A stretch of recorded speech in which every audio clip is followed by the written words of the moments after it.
to disaster. It doesn't get any worse than a raging oil or gas well fire. Choking, burning smoke shoots hundreds of feet into the air. Without protection, the heat can cook a person's skin several yards from the blaze.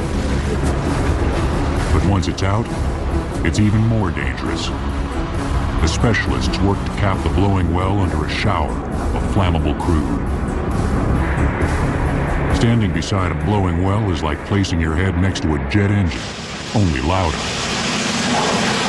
They're so loud that you put cotton and Vaseline in your ears and then you shove an earplug in behind that. Only a handful of men in the entire world are qualified to put out a fire like this. You gotta be careful nobody makes a mistake. Because it's not just jumping and do this and do that. It's a lot more to it than people think. Every well fire presents unique problems, but the basics of the job are always the same. Put out the fire and cap the blowing well.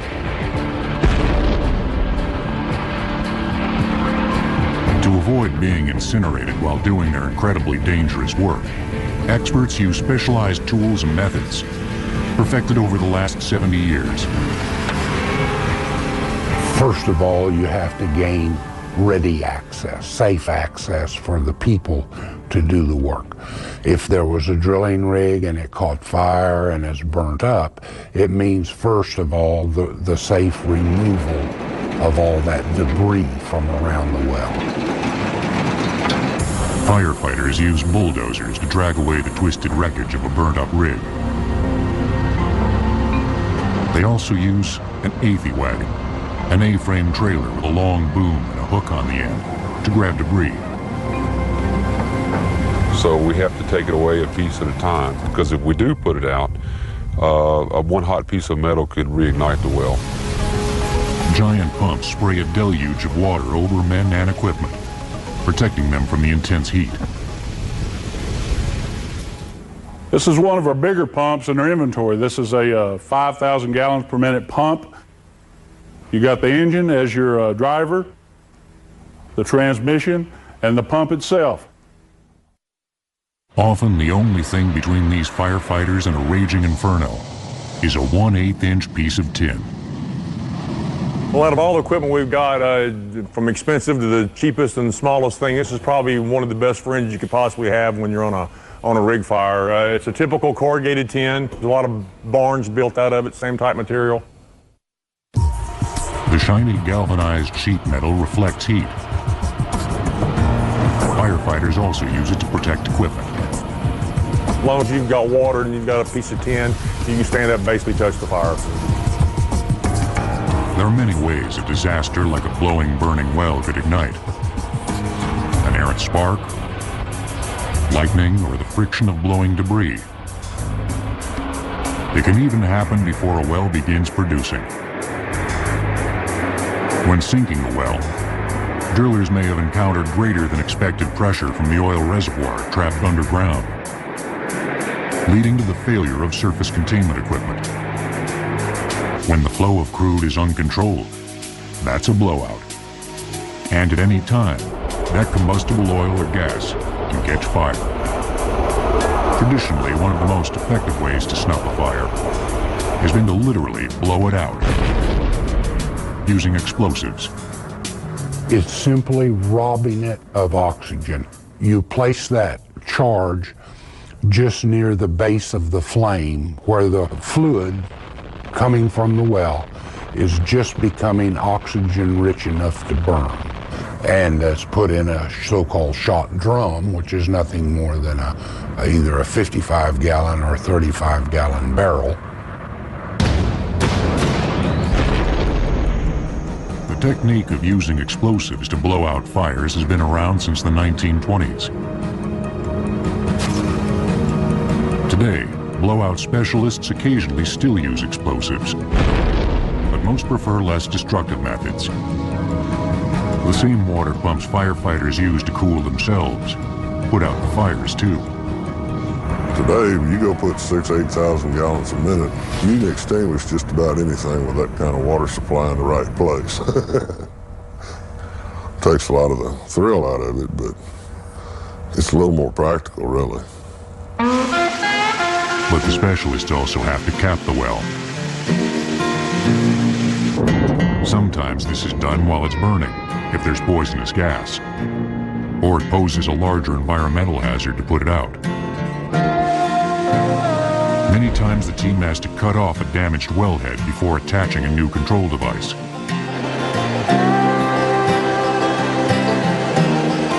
Specialists often use a tool called an abrasive jet cutter to do this job. The tool uses high-pressure water mixed with sand to sever the damaged wellhead. Next, a capping stack with several blowout preventers, or BOPs, is forced over the blowing well and secured to the pipe.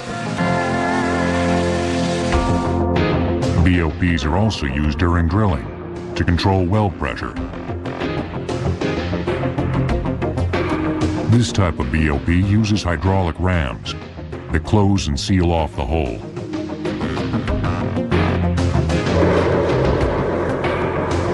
And when you actually get the pleasure of shutting the blowout preventers in, it's the quietest quiet in the world. It's a very good feeling. Clearly, it's a dangerous line of work, and it always has been. Thousands of people have died fighting these fires over the past century and a half. In August 1859, oil speculator Edwin Drake drilled the first oil well in the United States.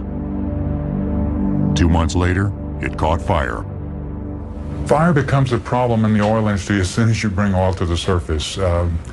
It's so combustible, and in the rush to develop, they spread oil all over everything as far as you can see, getting that oil out as fast as they can, setting the stage for serious fires anytime there's any kind of a spark.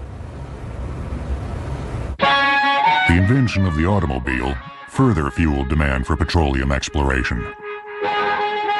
Huge reserves discovered in places like Beaumont, Texas in 1901 at Spindletop ushered in the age of the gusher.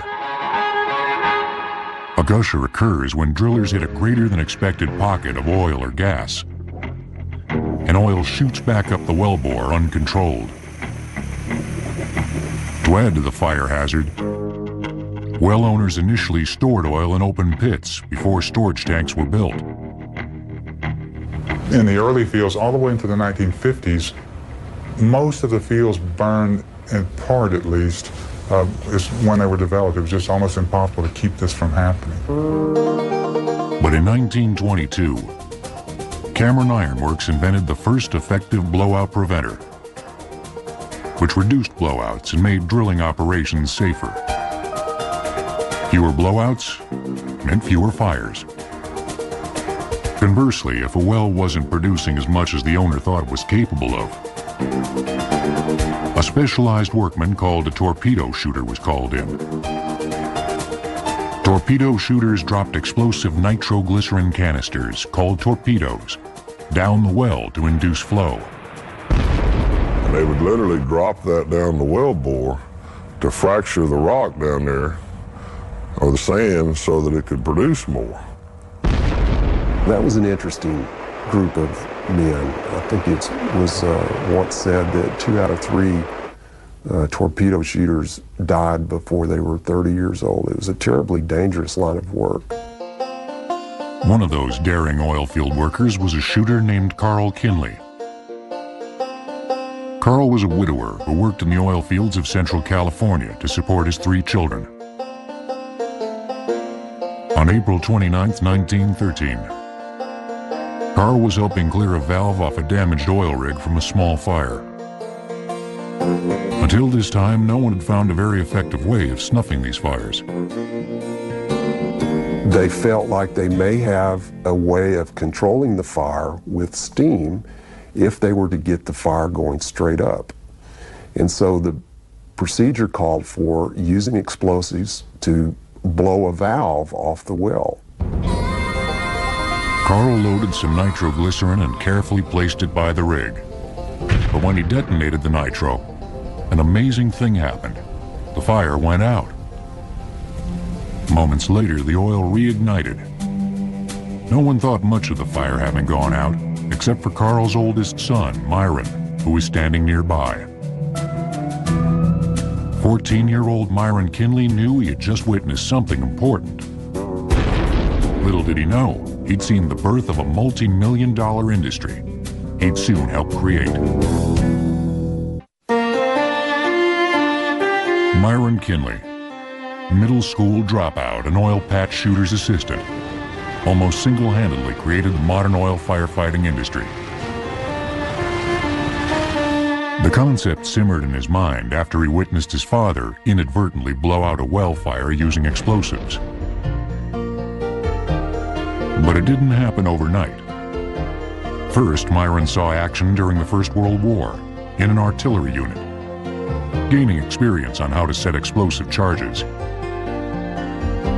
After the war, he joined his younger brother Floyd in a marginally successful torpedo shooting business, using explosives to stimulate well production. But one event would change the brothers' business plan. In 1924, Myron and Floyd watched as men struggled for 12 days to put out a burning well in Cromwell, Oklahoma, using water and dirt. Remembering Carl's example 11 years earlier, Myron offered to put the fire out in 2 days for the then huge sum of $500. Myron realized his father's earlier torpedo had sucked up all the available oxygen, suffocating the fire. If Myron could just build a big enough torpedo, he could blow out the Cromwell fire and prevent it from immediately reigniting. The well owner agreed to the deal without expecting the crazy notion to work. But Myron proved his theory with a terrific explosion. At that moment, he knew he'd created his new line of work. He soon quit torpedo shooting and became a full-time oil well firefighter. By 1931, his business had grown to a point that he moved from Tulsa to Houston, the center of the oil well service industry. Within a few years, Myron and Floyd Kinley were legendary. Oil men all over the world knew to call Kinley if they had a blowout. The Kinley brothers honed their technique for dousing and capping fires throughout the late 20s and 30s. When they worked together, it was a very business-like atmosphere, and one person was in charge, whether it was my father or my uncle.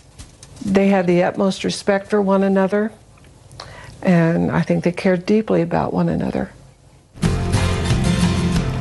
The Kinleys found that relatively lightweight sheets of corrugated galvanized tin deflected heat better than other materials. The Kinleys also used hoses to create a constant and drenching artificial rain, keeping men and equipment from incinerating. The water also lessened chances of a spark reigniting a snuffed well. For this reason, the site around a burning well was always raked clean of debris, so that nothing hot could start another fire. Though the process was slow and tedious, it meant life or death for the Kinleys. I think you got to clear away all the debris away from the wellhead and protect that wellhead at all times, because that's what you want to work on. When it came time to actually blow out the well, Myron packed explosives into a shot canister. Dynamite caps were inserted into the shot to detonate the load when they had it where they wanted it. The canister was then delicately placed next to the burning fire. Initially, the brothers carried the explosives up to the mouth of the burning well, set it down under a constant stream of water, then ran like hell before the canister was detonated.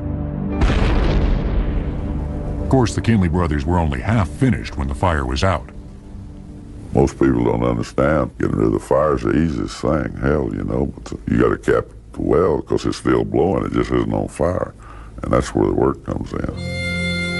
Under a spray of volatile oil or gas, the Kinleys cut off the damaged wellhead. On this well, they used metal hacksaws.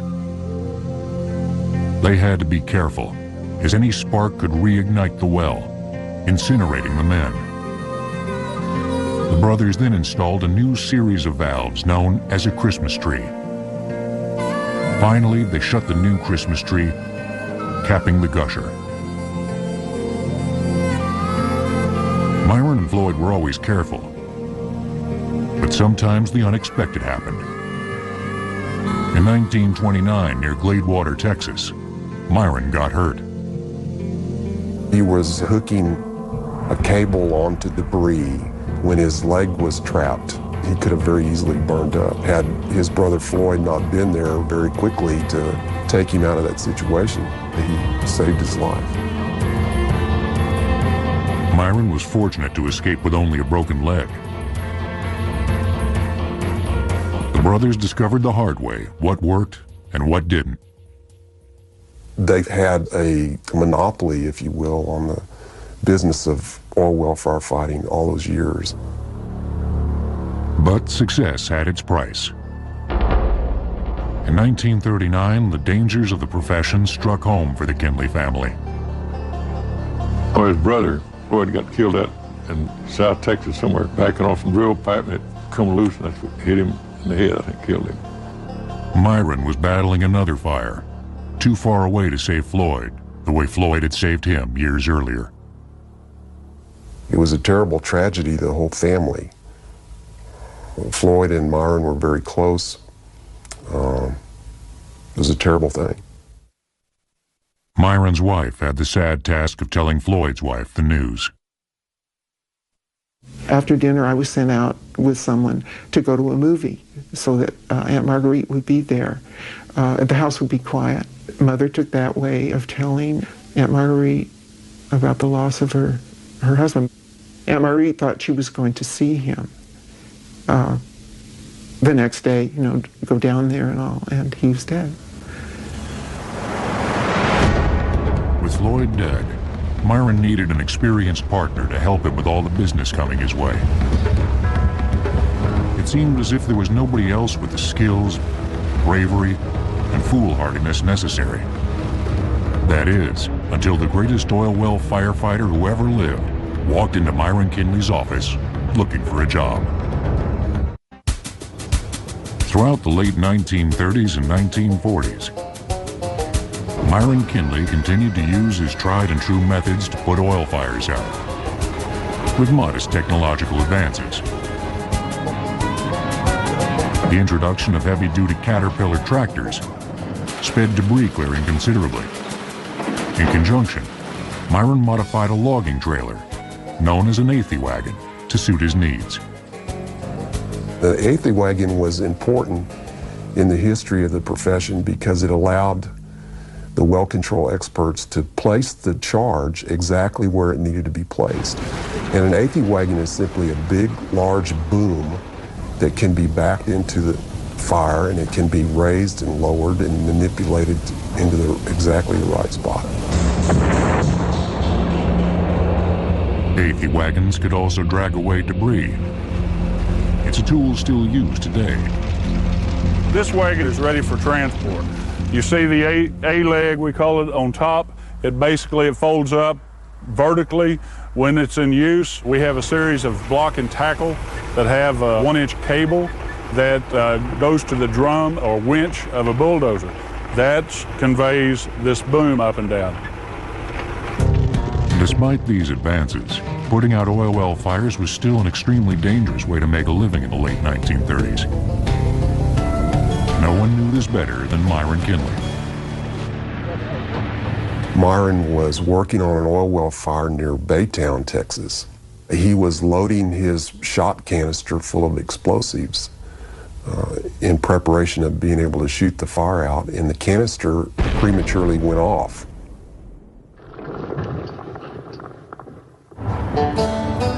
Myron survived, but suffered a severe leg injury and walked with a limp for the rest of his life. Fortunately, in 1946, Myron Kinley discovered the best technology he'd ever have. A 5'6" Houston-born redhead named Paul "Red" Adair. 31-year-old Adair fought in Europe during the Second World War with an explosives unit. We picked up a little more knowledge with different shape charges and the schooling you went through in bomb disposal. So it helped me in fighting fires too. Red discovered he could actually shape a charge or direct the charge for a more efficient explosion or shot. In that drum, you've got, say, 250 pounds of dynamite. You need to put the caps in a proper place so that the explosion will be directed in the direction that you want it to go. You don't put that deal in the middle and just blow it up. Myron saw as they worked together that Red had an instinct, a talent for explosives. There's an art in handling an explosive, a different way you have to use it.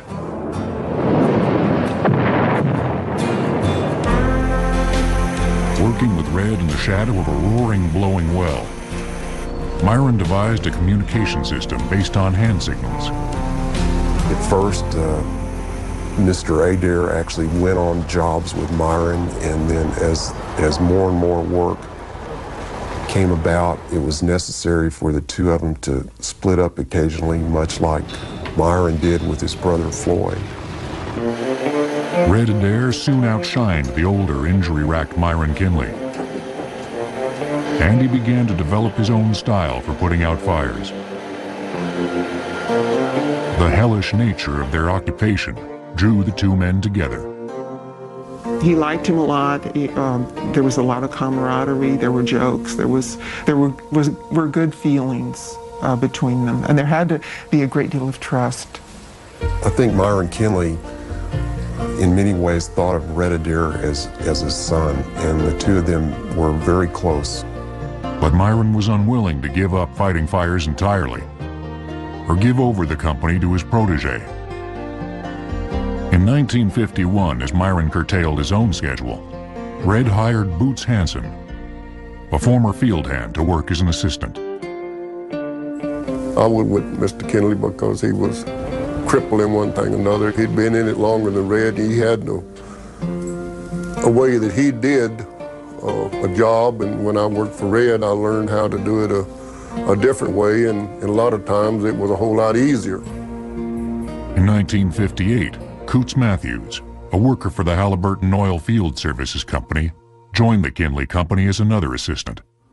Boots and I were their helpers, just how it rotated. Sometime he went out with Mr. Kinley, and sometime he went out with Red. It just how it fell, you know. Also in 1958, Myron attempted to put out a monster of a fire in Iran called Awaz. Despite all his experience and his best efforts, Myron couldn't kill the fire. While making a second attempt at blowing the fire out, he suffered a mild heart attack. Physically and emotionally exhausted, 62-year-old Myron called for Red back in Texas for help. He came to me and said, "I think we met our match." I said, "Oh no, we can get it." So we built out a big horseshoe-shaped charge. Red crafted a charge in the shape of a horseshoe to fit around the mouth of the well. He had 5 failures, then success. Boy, and he was happy. Got it this time. Boots and I capped it. Despite his heart attack in Iran, Myron was still not ready to retire. But Red Adair was ready to move on. In 1959, Red abruptly left the M.M. Kinley Company and formed his own oil firefighting company, taking Boots Hansen with him. Coots Matthews followed within a year. For the first time, the Kinley Company had real competition. 2 legitimate oil firefighting companies now competed for business. I think my father was disappointed and hurt, perhaps, not so much that Red left the company, because I think that was inevitable. But I think it was somehow something happened in the way it was done that hurt my father. I think he wished him well, and once it was over, I think it was all right with him. Myron Kinley, the man who almost single-handedly created the methods and techniques for fighting oil well fires, continued fighting fires on his own. He finally retired in 1962 at age 66. Myron spent his remaining years developing well service tools. Red Adair spent his time becoming the most famous oil well firefighter who ever lived, putting out the biggest oil well fires the world had ever seen. In 1962, Red Adair, Boots Hansen, and Coots Matthews were facing down a monster of a gas well fire in Algeria called the Devil's Cigarette Lighter. That was a tremendous fire, one that went on for several months, and it was so large and so ferocious that really most people didn't think that it could ever be controlled. This roaring giant shot flames and smoke 800 feet into the air as 550 million cubic feet of gas spewed out each day in the scorching desert heat. The pressure was so great, men had to be careful not to be sucked up into the flames. And it was the biggest one, and she would flare out. They'd try to pick you off the ground, so much volume coming out. The fire would be a showcase for the techniques and tools Myron invented and Red perfected. Without access to water, the men had to drill for it.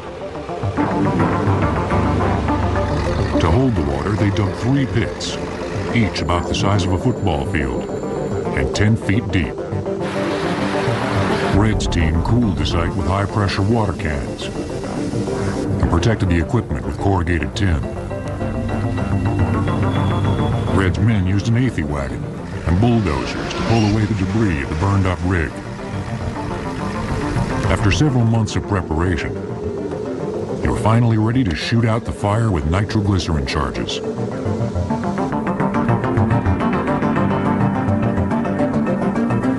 We shot out 750 pounds of 100% glycerin.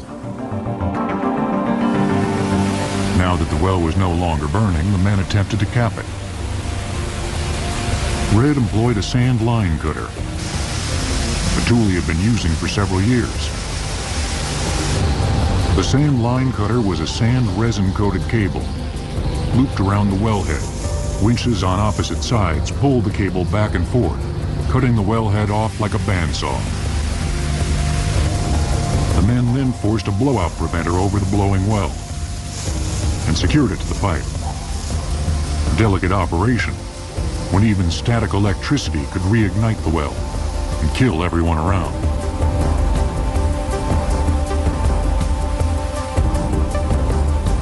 Finally, after 6 months, the Devil's Cigarette Lighter stopped roaring. The amazing feat captured the world's attention and propelled Red Adair to international celebrity. Red made television appearances, and Hollywood even produced the movie Hellfighters, starring John Wayne, which was loosely based on Red's life. In between Red's celebrity appearances, he joined Boots and Coots in putting out fires. These jobs sent them in all directions. On one occasion, Coots traveled with Red overseas to put out a well fire in Africa. Red, before we could get on the airplane going down in the desert down to Algiers, well, we got another job in Mexico. And hell, I turned around and got back on the airplane. But when he landed in New York, Coots learned that the fire in Mexico had gone out and he wasn't needed anymore. So I got back on the airplane and headed back to Paris, and I guess just got seated on that damn plane. This girl asked me, was that my first transatlantic crossing? I said, well, if I make it, it'd be my 3rd one this day. And she thought I was a nut. She never asked me a damn question after that, but it was the truth. Despite the camaraderie developed from years of risking their lives together, Boots Hansen and Coots Matthews abruptly departed the Red Adair Company in 1978. Their business immediately took off and became very successful. He said, what are we going to name the company? I said, we got to call it Boots and Coots. And he said, how about Coots and Boots? And I thought, of course, the B comes before the C, so he was the president. which wasn't a very good honor either. But they weren't Red's only competition. In 1975, with 23 years of experience as a drilling engineer, Joe Bowden Sr. started Wild Well Control in Houston. Bowden's Wild Well Control would grow to become one of the most successful band of blowout specialists in the world. By the late 1980s, more than half a dozen firefighting companies had formed to meet the demand of the industry worldwide. With the next generation of firefighters ready to take over, Red, Boots, and Coots might have been contemplating retirement. But they'd have to wait just a little longer. In March of 1991, Saddam Hussein created the mother of all oil well fires. Iraqi soldiers retreating out of occupied Kuwait during the Gulf War set every oil well they could find on fire. The country was one gigantic fiery blowout. The world turned to Texas for help. We flew all over looking over. When you first get in, it was a heck of a bad-looking sight. Even all of us that have worked on well fires and blowouts all our whole life, no one ever saw hundreds of wells burning at a single time. Experts estimated it might take as long as 10 years to put out all the fires and stop the environmental devastation. But the fires weren't their only concern. When a well wasn't on fire, it would be oil would be 1.5 feet deep all around it, and you didn't know what you're stepping on. They had landmines everywhere. But despite the dangers of a former war zone and the hellish appearance of the landscape, the firefighters soon realized that this inferno might be easier to extinguish than they originally thought. Hussein's men had blown off the tops of the wells, which set them on fire, but left the structure underneath the surface relatively intact. The introduction of the first new firefighting tool in decades also made the job easier. Most of the equipment that we use on a day-to-day basis has been around since the 20s. There's no new technology except for the hydraulic jet cutter that was developed during the first Gulf War. And you can cut a wellhead off now in 30 minutes as opposed to 30 hours. The abrasive jet cutter uses high-pressure jets of water mixed with sand to physically sandblast through the metal with 10,000 pounds per square inch of pressure. The abrasive jet cutter, invented by the Halliburton Company, was a new tool the industry desperately needed. The Texas companies were joined by a top Canadian company, Safety Boss, but the overwhelming scope of the disaster encouraged other less experienced international teams to get involved. They achieved far more success gaining publicity than they did putting out fires. A Hungarian company came with a jet engine rig to literally blow out fires. Hey, that was funny, comical. They called it a big win, that's what it was. A jet engine, it got all the publicity about what all it did over there. And the actual truth was it put out 3 small fires. And it took quite a while to do that. In the meantime, the Big Four knocked fires down and capped wells. We get 4 and 5 wells a day. That's how we got through with them so quick. The disaster that threatened to last a decade was out within 6 months. Red, Boots, and Coots made a fortune putting fires out in Kuwait, a suitable cap to their long and illustrious careers.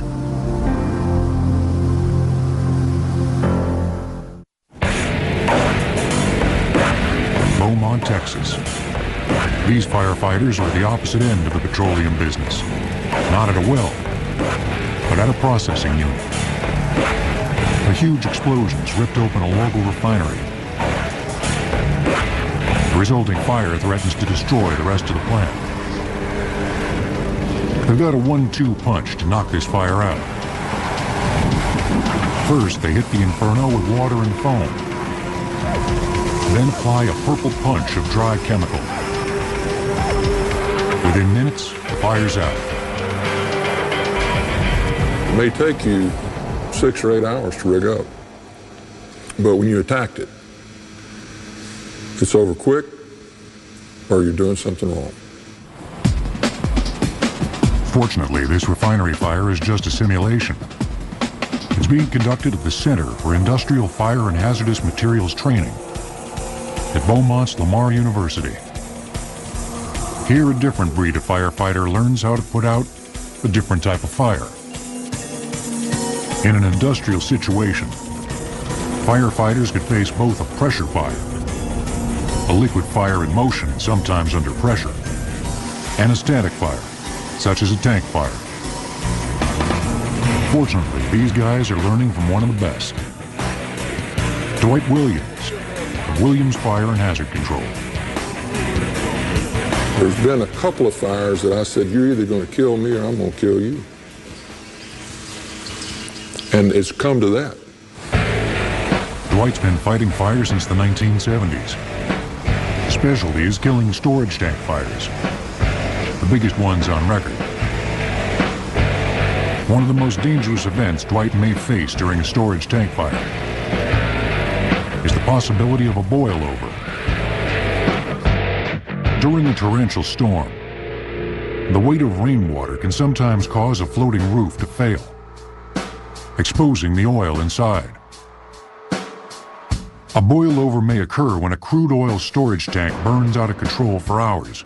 The boiling oil on top creates a hot thermal wave, which sinks and reaches a layer of water near the bottom of the tank, essentially causing a steam explosion. So rather than the fuel burning inside the walls of the tank on the surface of the fluid, it will cause that to basically erupt and expel or eject all of the fuel that's in there all over everything, and then generally involves many more because there are lots and lots of storage tanks near each other. The objective is to put the fire out before a boil-over occurs. To do that, Williams Fire has developed a host of tools and techniques. The best protective clothing that you can buy is distance. We like to kill fires long distance. We like to do it with the artillery. These are Williams' big guns, trailer-mounted water cannons, or monitors, capable of delivering up to 6,000 gallons of water per minute. The nozzle and monitor package itself is on a quick action package where we can move it vertically with just one person, and it'll go 360 degrees around. We mix foam here at the nozzle with the water, make a foam solution, delivered as a finished foam. It's got the ability to flow 1,000 through 6,000 gallons per minute, and it's portable. The foam concentrate contains a detergent-like hydrocarbon surfactant. When it lands, it actually runs across the surface of the flammable liquid fire. It blankets that flammable liquid fire to the point where it suppresses vapor and occludes the oxygen, so we don't get that vapor-air mixture and have a continuance of burning. Once we eliminate the oxygen from the surface of that fire and suppress the vapors, the fire goes out.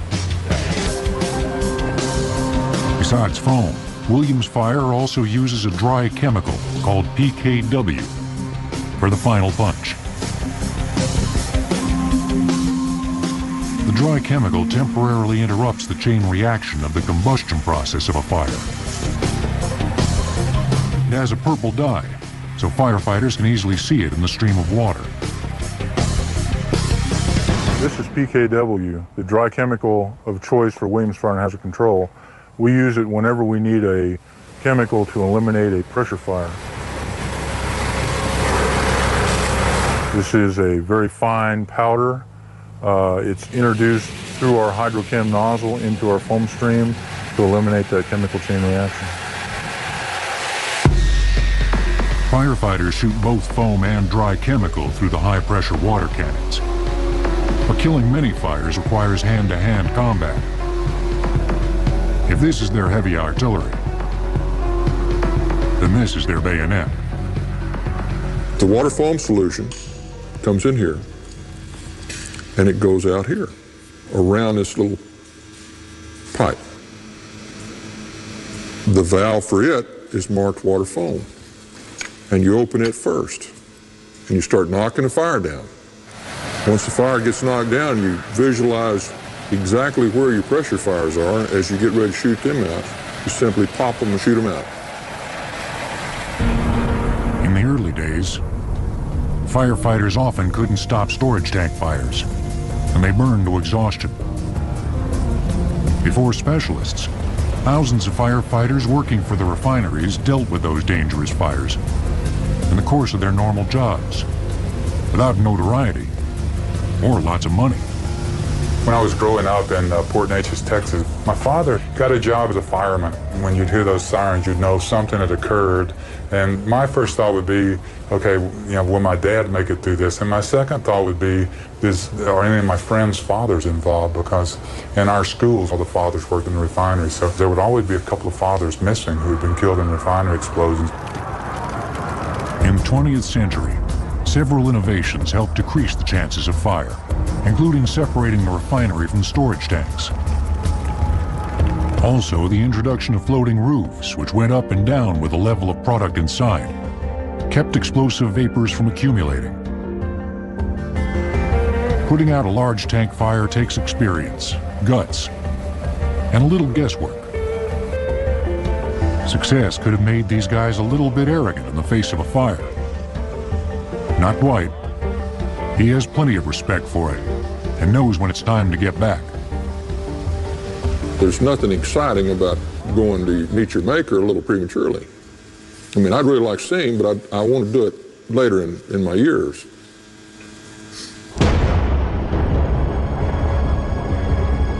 Whether it's well fires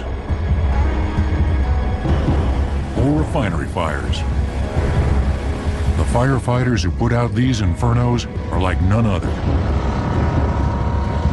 Sure, they use modern tools and technologies, but there's also a little something extra. Hard intuition, hard bravery, and a bit of Texas bravado. Given half a chance, these guys could probably put out hell itself.